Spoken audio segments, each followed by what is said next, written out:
Hello and welcome to another video. It's Richard from RPC Cleaning. This is a big one. Plenty to do at this job, and it starts with this block paved entrance leading onto these patio slabs. Now I've got to be careful with the pointing. It's loose, fragile and missing in places. This is going to be sorted out when it's all been cleaned, and it's filthy and in need of a good clean. There's a couple of pathways that lead around the garden. This is one of them, and here's the other one. Then we have some more block paving, which is full of moss and grass. And to finish, there is this block paved area in front of the garage, which again is filthy, as you can see. I'm going to split this job up into 3 videos, and the first one will be this block paving around the garage. So there's plenty for me to do. I hope you enjoy the video, so let's get started.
Okay, well that's this one done and it looks really good.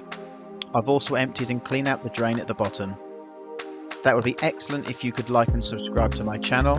Have a look through my playlists at some of the other videos I've done. There'll be another video up, part 2 of this job soon. Until then, take care and I'll see you in the next one.